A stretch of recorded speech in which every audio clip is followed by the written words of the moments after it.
My name is Ethan Brooks. I'm 34 years old, and this is the story of how I discovered my fiancée was sleeping with my father the night before our wedding. Instead of canceling the ceremony, I turned it into the most brutal public execution Seattle has ever witnessed. I thought I had the perfect life. My corner office on the 42nd floor of the Columbia Tower gave me a view of Puget Sound that most people only saw in magazines. As a senior systems architect at CloudSync Technologies, I was pulling in six figures and climbing fast. My penthouse apartment in Belltown was featured in Seattle Magazine last spring. But none of that mattered compared to Claire. Claire Bennett was everything I thought I wanted in a partner. At 31, she was the kind of woman who turned heads when she walked into a room. Her marketing executive job at Premier Brand Solutions made her the perfect complement to my tech career. We were Seattle's golden couple, at least that's what everyone told us. When I proposed to her on the Space Needle observation deck last Christmas, she cried tears of joy that looked genuine. I believed every single one. Our engagement photos were posted everywhere. Claire's Instagram followers ate up every detail of our relationship. Wedding blogs featured our story. Local magazines called us Seattle's most enviable couple. I felt like I was living in a fairy tale, and Claire was my princess. Looking back, I was such a fool. But that night, staring out at the city lights with Claire curled up beside me, I thought I was the luckiest man alive. Everyone wanted to be us. That's what it felt like in those months leading up to the wedding. Our friends hung on every detail of our relationship. Coworkers asked for dating advice. Strangers on social media left comments about how perfect we looked together. The pressure was incredible, but I loved it. Claire handled the attention beautifully. She posted carefully curated photos of our date nights, weekend trips to the San Juan Islands, and romantic dinners at Pike Place Market. Her captions were always witty and sweet. My better half makes even rainy Seattle days feel like sunshine, she wrote under a photo of us sharing an umbrella. The post got over 3,000 likes. My coworkers at CloudSync were jealous in the best way. During lunch breaks, they'd ask about wedding planning and tell me how lucky I was. She's a catch, Ethan, my manager would say. Don't mess this up. I laughed every time, but deep down, I was terrified of doing exactly that. Claire was so far out of my league that I worked overtime to be worthy of her. The wedding planning consumed our lives for 8 months. Claire threw herself into every detail with the precision of a military operation. She chose the flowers, the venue, the menu, and the music. I just nodded and paid the bills. Watching her plan our future made me fall even deeper in love. My father, Martin Brooks, was my hero growing up. At 62, he owned Brooks & Associates, one of Seattle's most respected architecture firms. His buildings shaped the city skyline. The Meridian Tower downtown, the Aurora Community Center, the Westfield Corporate Campus, all his designs. He taught me everything I knew about precision, attention to detail, and building something that lasts. Dad was the kind of man who commanded respect without demanding it. His handshake was firm, his word was gold, and his reputation was spotless. He mentored me through college, helped me land my first job, and gave me advice that shaped who I became. When I told him about Claire, his approval meant everything to me. She's got good instincts, he said after meeting her for the first time. Smart, driven, beautiful. You chose well, son. Coming from him, that was the highest praise possible. He welcomed Claire into our family like she was already his daughter. He even walked her through some of his building projects, explaining his design philosophy with the same patience he'd shown me as a kid. Claire adored him right back. She called him Martin, but in that respectful way that showed she understood his importance in my life. She asked about his work, remembered details about his projects, and always made sure to include him in our plans. Watching them bond made me incredibly happy. My two favorite people, getting along perfectly. The night before the wedding, I stayed at the Fairmont Olympic Hotel with Dad. It was tradition, one last night as bachelors before I officially became a married man. We sat in the mahogany-paneled bar, nursing glasses of 18-year-old Macallan and fine-tuning the reception seating chart for the 100th time. Mrs. Henderson needs to be far from the Johnsons, I said, moving place cards around on the table between us. Their property line dispute is still ugly. Dad chuckled and moved another card. And keep Uncle Frank away from the open bar until after the toasts. We've been doing this dance all week, but it felt important to get every detail right. The hotel bar was quiet, just a few other guests scattered at tables around us. Jazz music played softly in the background. Dad looked distinguished in his navy suit, his silver hair perfectly styled. At 62, he could still command a room just by walking in. I felt proud to be his son, proud that everyone at the wedding would see where I came from. "Claire's going to be a wonderful addition to our family," he said, raising his glass.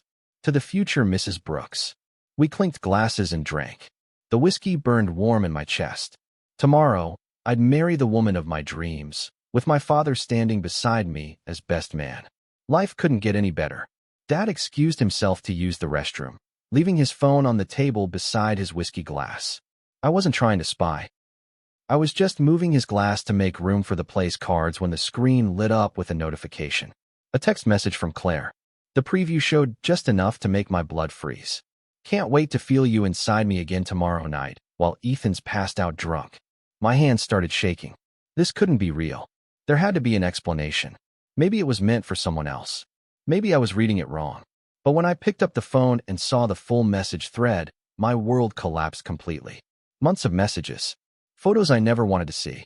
Details that made me sick to my stomach. My father and my fiancée planning their affair around my own wedding day. The woman I was supposed to marry in 12 hours, talking about how much she loved the way my dad touched her. How Ethan was too boring, but Martin made her feel alive. I scrolled through message after message, each one twisting the knife deeper. They'd been meeting at hotels, in her apartment, in his office, places I'd been, thinking everything was normal. The timestamps showed they'd been doing this for months. While I was working late to pay for wedding expenses, Claire was in bed with my father. Dad returned from the restroom, talking about tomorrow's weather forecast. I set his phone down carefully and smiled like nothing had happened. Inside, I was already planning their destruction. Suddenly, everything made sense. All those little moments I'd dismissed or explained away came flooding back with crystal clarity. The inside jokes between Claire and Dad that I never understood. The way they'd exchange glances across the dinner table. How Claire always volunteered to pick up documents from his office, even when I offered to do it myself. Last month, when Claire said she was working late on the Morrison account, I'd driven by her office building. Her car wasn't in the parking lot. When I asked about it the next morning, she said they'd moved the meeting to a client's office downtown. I believed her without question. Why wouldn't I? She was my fiancé, and he was my father. There were phone calls that ended abruptly when I walked into the room. Text messages that made her smile in ways my messages never did. The way she dressed a little nicer when she knew she'd see him. How she always insisted on helping Dad with his tie before family events, her fingers lingering on his chest longer than necessary. Even their body language should have been a red flag. They sat closer together than they needed to. Her hand would brush his arm when she laughed at his jokes. He'd touch her lower back when guiding her through doorways. I thought they were just getting along well. I thought I was lucky to have a fiancé who loved my family. Now I knew the truth. While I was planning our future, they were planning how to betray me. The rage I expected didn't come. Instead, I felt something cold and calculating settle over me like armor. My background in systems architecture kicked in automatically. Every system has vulnerabilities. Every network has weak points. Claire and Dad had just revealed theirs, their arrogance, their certainty that I'd never find out. They thought I was predictable, boring Ethan who worked too much and paid for everything without asking questions. They were half right. I did work too much, specifically designing systems that couldn't be hacked or manipulated. I understood how to build things that were bulletproof. More importantly, I understood how to tear down things that weren't. Sitting in that hotel bar, watching Dad go through his pre-wedding checklist like the loving father he pretended to be, I realized I had less than 12 hours to plan the perfect revenge. Canceling the wedding would be the obvious choice, but obviously wasn't good enough. They'd simply move on with their affair, probably with some story about how I couldn't handle the pressure of marriage. No, I wanted them to face consequences. Real consequences. The kind that would follow them for years. I wanted their reputations destroyed, their social lives shattered, their futures ruined. They betrayed me in the most intimate way possible. I was going to return the favor, but publicly. My phone was already in my hand, my mind already building the framework for their destruction. I excused myself from the bar and went up to my hotel room, telling Dad I needed to review my vows one more time. Instead, I spent the next 3 hours building a digital trap that would spring tomorrow in front of 200 wedding guests. My laptop screen cast blue light across the dark room as I worked with the focus of a surgeon. First, I created a private website using an anonymous hosting service. I uploaded every screenshot from Dad's phone, time-stamped and organized chronologically. The photos Claire had sent were too explicit to show, but I included cropped versions that made the relationship obvious. I added screenshots of their text conversations, with the most damaging messages highlighted in red. The website looked professional, almost like a wedding photo gallery. The header read, "A special gift from Ethan and Claire," in elegant script. Anyone clicking the link would think they were viewing romantic wedding content. Instead, they'd see months of documented adultery between the bride and the father of the groom. Then came the genius part, QR codes. I created a simple QR code that linked directly to the website. Tomorrow, every guest would receive one, thinking they were getting access to exclusive wedding photos or videos. By the time they realized what they were actually looking at, it would be too late. I tested the link a dozen times, making sure it worked on different devices and browsers. Everything had to be perfect. There would be no second chances. At 2 a.m., I called my attorney, Laura Phillips. She'd handled the prenuptial agreement and knew about the wedding plans. I woke her up, but she answered anyway. That's why I paid her retainer. "Ethan, what's wrong? It's your wedding day in a few hours." Her voice was groggy but concerned. "I need to know if what I'm planning is legal," I said, then explained everything. The affair, the evidence, the website, the QR codes. Laura was quiet for a long time after I finished. "Jesus, Ethan, I'm so sorry. That's horrible." She paused, and I could hear her moving around, probably making coffee. "But yes, everything you've described is legal. The messages were on his phone, which you accessed accidentally. The photos were sent to him willingly. As long as you're not making false claims or doctoring evidence, you're protected under free speech laws." She offered to attend the wedding as a discreet witness, just in case anyone tried to claim I'd fabricated the evidence. "Document everything," she advised. "Screenshots, timestamps, witness statements." "And Ethan, I know this is devastating, but what you're planning, it's going to destroy them completely. Are you sure this is what you want?" I looked out my hotel room window at the Seattle skyline, the same view I'd admired countless times. "They made their choice," I said. "Now they get to live with the consequences." The morning of my wedding, I woke up feeling strangely calm. Room service delivered my usual breakfast, black coffee, and a croissant, while I showered and dressed. My charcoal gray suit hung perfectly, tailored to fit like armor. I looked in the mirror and saw a man ready for war. The hotel concierge had printed 250 QR code cards on elegant cardstock, exactly as I'd requested. Each one looked like a premium wedding favor, with a special gift from Ethan and Claire printed in gold lettering. They were beautiful, professional, and completely deadly. I called my wedding planner, Ashley Rodriguez, and told her about this special surprise I wanted to give the guests. "It's a link to exclusive wedding content," I explained. "Please make sure everyone gets one during the ceremony, right after the processional." Ashley was thrilled to help with such a romantic gesture. My phone buzzed with good luck messages from friends and coworkers. Claire texted a heart emoji with "See you at the altar, my love." Dad sent his traditional pre-event pep talk. "Today's the day, son. Proud of you." I responded to both with appropriate enthusiasm, playing my role perfectly. Standing in my hotel room, straightening my tie one last time, I felt a weird sense of peace. In a few hours, everyone would know the truth. Claire and Dad would face justice, and I would walk away from this mess with my dignity intact and my conscience clear. St. James Cathedral looked like something from a fairy tale. Claire had spent months planning every detail, and the result was breathtaking.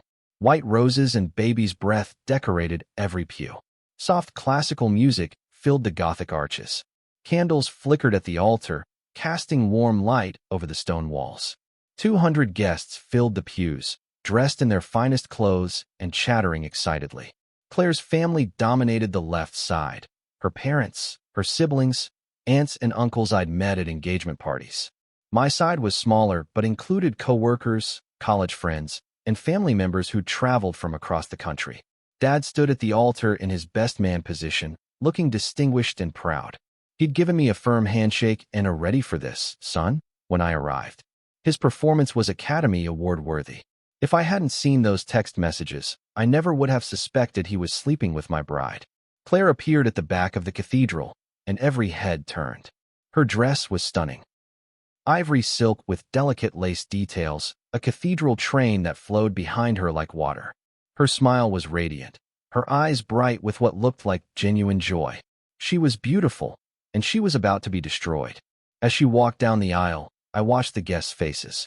Soon, those same faces would be twisted with shock and disgust. But for now, they beamed at Seattle's perfect couple, having their perfect wedding day. As Claire made her way down the aisle, Ashley discreetly moved through the pews with a silver basket full of QR code cards. She smiled brightly at each guest, whispering, "A special gift from Ethan and Claire," as she handed them out. Most people tucked them into purses or jacket pockets without looking closely. Mrs. Patterson from Claire's office held hers up to the light, admiring the elegant design. "How thoughtful," she murmured to her husband. Dad's business partner, Kenneth Walsh, glanced at his card briefly before sliding it into his program. My college roommate Jake immediately pulled out his phone, ready to scan whatever romantic surprise I'd planned. I caught Ashley's eye and nodded approvingly as she worked her way through the cathedral. Every guest received a card: friends, family, colleagues, everyone who mattered in our social and professional circles. The trap was set, primed, and ready to explode. Claire reached the altar, her face glowing with happiness. Dad stepped forward to lift her veil and give her the traditional kiss on the cheek before handing her to me. Their eyes met for just a moment, and I saw something pass between them. A secret smile, an intimate recognition that made my stomach turn. "She's all yours, son," Dad said warmly, placing Claire's hand in mine. The irony was lost on everyone except me. She'd been his long before she was supposed to be mine. The ceremony proceeded normally for the first 20 minutes. Father Mackenzie spoke about the sanctity of marriage, about trust and commitment, and building a life together. Claire and I exchanged the vows we'd written, promising to love and honor each other through sickness and health. Her voice was steady, her words sounded sincere. She was an incredible actress. Then the first guest scanned their QR code. It was my coworker Brian, sitting in the third row with his wife. I watched his face change from curiosity to confusion to absolute horror. He showed his phone to his wife, who gasped loud enough for the people around her to hear. Like a virus spreading through a network, more guests began scanning their codes. Phones came out across the cathedral. Whispered conversations started in the back rows and moved forward like a wave.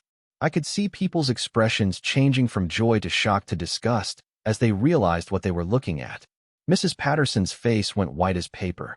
Kenneth Walsh looked like he was about to be sick. Jake's mouth fell open as he stared at his phone screen, then looked up at me with wide eyes. The murmur of voices grew louder, disrupting the ceremony's solemnity. Claire noticed the disturbance, but couldn't see what was happening behind her. She squeezed my hand and gave me a questioning look. Dad remained focused on the altar, but I could see tension creeping into his shoulders. They both sensed something was wrong, but they had no idea how wrong things were about to get. Claire's Aunt Melissa was the first to break completely. She'd been sitting in the second row, one of the most honored positions in the cathedral. When she scanned her QR code and saw the evidence of her niece's affair, she let out a strangled sob that echoed off the stone walls. She stood up abruptly and rushed toward the exit, her high heels clicking frantically against the marble floor. The sound of her departure caused more guests to check their phones. The whispers turned to gasps. Parents covered their children's eyes. Dad's business associates looked at each other with expressions of pure shock. My mother, sitting in the front row, finally scanned her card and went completely still. Her face drained of color as she read message after message between her husband and her future daughter-in-law. "Oh God," she whispered, loud enough for me to hear. "Oh God, no." Her hands shook as she scrolled through the evidence, seeing months of betrayal documented in painful detail. She looked up at Dad, then at Claire, then at me. The realization hit her like a physical blow. Kenneth Walsh leaned. Both men immediately stepped away from Dad, creating physical distance that spoke louder than words. The professional relationships Dad had built over decades were crumbling in real time. Father Mackenzie tried to continue the ceremony, but the disruption was too widespread. Half the congregation was on their phones. The other half was comforting crying relatives or whispering urgently to their neighbors. The sacred atmosphere had been completely shattered. When Father Mackenzie reached the part about objections, he paused and looked out at the chaotic scene behind us. If anyone has a reason why these two should not be wed, speak now or forever hold your peace. I stepped forward and gently took the microphone from his surprised hands. The cathedral fell silent except for a few muffled sobs from the pews. Every eye was on me as I turned to face the congregation, then looked back at Claire and Dad. I think it's time we address the elephant in the room, I said, my voice carrying clearly through the sound system. By now, most of you have seen the evidence of what's been happening behind my back. For those who haven't, please take a moment to scan your QR codes. Claire's face went from confusion to understanding to pure terror in the span of 3 seconds. Ethan, what are you doing? She whispered. Dad tried to step forward, but I held up my hand. Stay where you are, Martin. You've done enough. The remaining guests frantically pulled out their phones. The silence was broken by more gasps, more whispered curses, more sounds of disgust and betrayal. I waited patiently as the last few people discovered the truth about the bride and the best man. Now that everyone's caught up, I continued, I think we can all agree that this wedding is over. I looked directly at Claire, seeing her beautiful face crumple as she realized her perfect life was ending in front of 200 people. You've been having an affair with my father for months, I said calmly into the microphone. The evidence is all there on your phones. Screenshots, timestamps, photos. Everything you need to confirm that the woman I was about to marry has been sleeping with the man who raised me. Claire tried to speak, but no words came out. She looked desperately at Dad, silently begging him to do something, anything, to salvage this situation. But Dad was staring at the floor, his face gray with shame and fear. The text messages show you planning to continue your affair even after our wedding, I continued.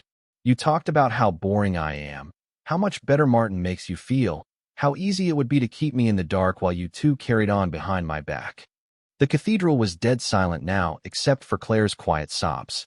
Even the children seemed to understand that something terrible was happening. My mother sat frozen in her seat, staring at her husband with a look of absolute devastation. So no, we will not be getting married today. Consider this my wedding gift to both of you. The truth, delivered exactly when and how you deserve it. I hope it was worth it. I handed the microphone back to Father Mackenzie and walked toward the door, leaving Claire standing at the altar in her beautiful dress, distraught. The Seattle drizzle hit my face as I walked out of St. James Cathedral. Behind me, I could hear the eruption of voices, shouting, crying, angry confrontations. Car doors slamming as guests left in disgust. Claire screamed my name, begging me to come back and discuss this privately. Dad called after me, his voice breaking. I didn't turn around. There was nothing left to discuss. My Uber was already waiting at the curb. I'd scheduled it the night before, knowing exactly when I'd need to make my exit. The driver took one look at my face and didn't ask any questions about why a groom was leaving his own wedding ceremony. As we drove away from the cathedral, I pulled out my phone and blocked both Claire's and Dad's numbers. I didn't want to hear their excuses, their apologies, their desperate attempts to salvage their reputations. They'd made their choices. Now they could live with the consequences. The rain streaked down the car window as downtown Seattle blurred past. I felt empty, but not broken. Betrayed, but not defeated. They'd taken my trust, my love, and my future. But I'd taken something much more valuable from them. Their reputations, their relationships, and their ability to hide behind lies. In a few hours, the story would be all over social media. By tomorrow, everyone in Seattle would know what Claire Bennett and Martin Brooks had done. That was justice enough for me. My phone started buzzing before I even made it home. Text messages, missed calls, social media notifications. The story was spreading faster than I'd expected. Someone had already posted the QR code link on Instagram with the caption, "Most insane wedding revenge ever." Within an hour, it had been shared hundreds of times. Local lifestyle influencers picked up the story immediately. Seattle Socialite, a popular gossip account with 50,000 followers, posted screenshots of Claire's own engagement photos alongside the text messages from Dad. "When keeping it in the family goes very wrong," read their caption. The comments were brutal. Claire's carefully curated Instagram presence became a disaster zone. Every photo of our relationship now had comments like, "Which one were you cheating with here? And your fiancé's dad? Really?" Her follower count was dropping by the hundreds as people shared the story across every platform. Dad's architecture firm's social media accounts were getting hit even harder. Professional clients were commenting on his business posts with variations of, "Is this the guy who slept with his son's fiancée?" His LinkedIn inbox was probably overflowing with messages from business partners cutting ties. The hashtag the Brooks Wedding hashtag that Claire had created to document our perfect day was now being used to share the most scandalous betrayal story Seattle had seen in years. What should have been our romantic wedding photos were replaced with screenshots of their affair. Their betrayal had become viral entertainment, and there was no way to stop it. By Monday morning, Claire's professional life was over.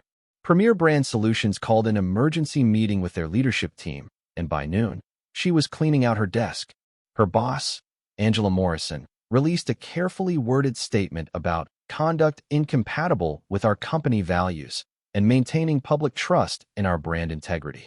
The marketing industry in Seattle is smaller than people think. Everyone knows everyone, and reputation is everything. Claire's name was now associated with betrayal, deception, and public humiliation. No serious agency would risk their client relationships by hiring her. Her career was finished. Her social circle collapsed just as quickly. The ladies who lunch crowd that she'd worked so hard to join wanted nothing to do with her. Charity boards quietly removed her from their committees. The yoga studio where she taught weekend classes asked her not to return. Even her apartment building's social committee dropped her from their event planning group. I heard through mutual friends that she'd moved back in with her parents in Spokane. The woman who'd been featured in Seattle Magazine as one of the city's rising stars under 35 was now hiding in her childhood bedroom, too ashamed to show her face in public. Claire had spent years building her perfect Seattle life. The right job, the right social connections, the right fiancé. She'd thrown it all away for an affair with my father, and now she had nothing left. The city that had once celebrated her success now whispered her name as a cautionary tale. Dad's fall was even more dramatic. Brooks and Associates had been his life's work, built over 30 years from a one-man operation to one of Seattle's premier architectural firms. His reputation for integrity and professionalism was the foundation everything else was built on. When that crumbled, everything else came down with it. His biggest client, Meridian Development, canceled 3 major projects worth over $2 million. The Aurora School District pulled out of their community center redesign. Even longtime clients started requesting different architects for their upcoming projects. Nobody wanted to be associated with the man who'd betrayed his own son. Kenneth Walsh, his business partner for 15 years, forced him out of the company within a week. "I can't have your name on the door anymore, Martin," Kenneth told him during what I heard was a very short conversation. "It's bad for business." Dad's name was literally removed from the building directory and replaced with Walsh and Associates. The Seattle Architecture Guild, where Dad had been a board member for 10 years, asked for his resignation. The Professional Ethics Committee of the Washington State Architecture Board opened an investigation into his conduct. Even if they couldn't take his license away for personal behavior, the public scrutiny was destroying what remained of his reputation. Within 2 weeks, Martin Brooks went from being one of Seattle's most respected architects to being unemployable in his own industry. The man who'd taught me about building things that last had watched his own legacy crumble in real time. The most devastating consequence came from the person I'd never expected to act so quickly, my mother. Within a week of the wedding disaster, she'd filed for divorce. The court documents were brutal, citing not just adultery, but public humiliation of family members and conduct destructive to family unity. Mom had always been Dad's biggest supporter, the steady presence behind his successful career. She'd hosted client dinners, attended industry events, and played the perfect architect's wife for 30 years. Learning about his affair with my fiancé didn't just break her heart. It destroyed her trust in everything she thought she knew about their marriage. The divorce proceedings were swift and merciless. Mom's attorney, armed with all the digital evidence from the QR code website, negotiated a settlement that left Dad with almost nothing. She got the house, half the business assets that Kenneth hadn't already seized, and a substantial alimony payment that would cripple Dad financially for years. 30 years, she told me during one of our coffee meetings downtown. 30 years I supported his career, raised his son, and built a life with him. And he threw it all away for that girl. Her voice was steady, but I could see the pain in her eyes. The speed of Mom's decision sent another shockwave through Seattle's social circles. If his own wife wouldn't stand by him after the affair, why should anyone else? Dad's last remaining defenders quickly abandoned ship, leaving him completely isolated in the city where he'd once been a respected leader. My attorney Laura handled the financial cleanup with ruthless efficiency. The wedding had cost nearly $80,000, and I wanted every penny back that could be recovered. Vendors who hadn't delivered services were required to issue full refunds. The venue manager, horrified by the scandal, waived the cancellation fees. The honeymoon to Santorini was fully refundable since we'd booked with travel insurance. The photographer agreed to delete all the ceremony photos and return her deposit rather than be associated with the most infamous wedding in Seattle history. Even the florist offered a partial refund, claiming they didn't want their arrangements remembered as part of such a scandal. More importantly, Laura helped me protect all my personal assets. The prenup I'd insisted on, despite Claire's protests, meant she had no claim to my apartment, my stock options, or any of the substantial savings I'd built up during my career. My financial life remained completely intact while hers crumbled. I also had her send cease and desist letters to both Claire and Dad, warning them against making any public statements about the situation or attempting to contact me directly. The legal documentation of their affair was ironclad, and any attempt to claim defamation would only bring more attention to their behavior. Within a month, I'd recovered most of the wedding expenses and secured legal protection against any retaliation. While their lives fell apart, mine was being carefully rebuilt on a foundation they couldn't touch. 3 weeks after the wedding, Dad showed up at my apartment. I watched him through the security camera. He looked like he'd aged 10 years. His usually perfect posture was slumped, his expensive suit wrinkled. He rang the doorbell repeatedly, then started knocking. "Ethan, please. We need to talk. Let me explain." His voice was muffled through the door, but I could hear the desperation. "I know I made a terrible mistake. I know I hurt you, but I'm still your father." I opened the door just wide enough to see his face. He looked terrible, hollow cheeks, bloodshot eyes. The confident man I'd looked up to my whole life reduced to a broken stranger begging for forgiveness. "There's nothing to explain," I said calmly. "I saw the text messages. I saw the photos. I know exactly what you did and how long you did it. You made your choice. It wasn't supposed to happen," he said, tears running down his face. We didn't plan it. It meant nothing. Claire means nothing to me. You're my son. You're the most important thing in my life." I looked at this man who'd taught me about integrity, about doing the right thing even when it was hard, about being someone others could count on. "I don't know you anymore," I said quietly. "The father who raised me never would have done this." I closed the door and turned the deadbolt. He knocked for another 10 minutes before finally leaving. 2 months later, I accepted a position as Chief Technology Officer at a startup in Vancouver. The job offer had come at the perfect time, a chance to leave Seattle's whispers behind and start fresh in a new city. My experience at Cloud Sync, combined with my sudden notoriety as the guy who destroyed his cheating fiancée at the altar, had somehow made me more attractive to employers. The startup, North Cloud Systems, was developing revolutionary cloud security architecture. They needed someone with my technical skills and, surprisingly, someone with a reputation for decisive action under pressure. "We heard about how you handled your personal situation," the CEO told me during my final interview. "That's exactly the kind of strategic thinking we need here." Vancouver felt like a completely different world. The mountains, the ocean, the clean modern architecture. It was everything Seattle had been to me before it became the site of my greatest betrayal. My new apartment overlooked English Bay, and I could walk to work through neighborhoods where nobody knew my story. Starting over at 34 wasn't what I'd planned, but it felt like freedom. No more pretending everything was fine. No more wondering if the people around me were hiding secrets. No more walking through a city full of memories that had turned poisonous. For the first time since finding those text messages, I felt genuinely hopeful about the future.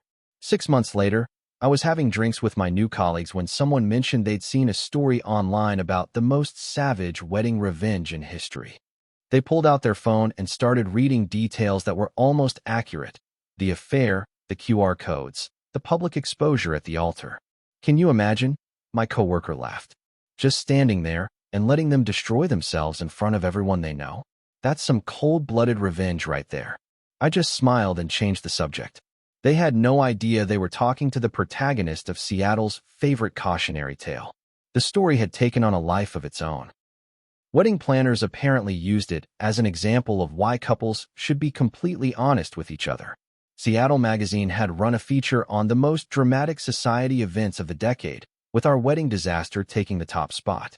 Claire and Dad had become Seattle legends for all the wrong reasons. I'd heard through mutual friends that Claire was working at a small marketing firm in Spokane, keeping a low profile and avoiding social media.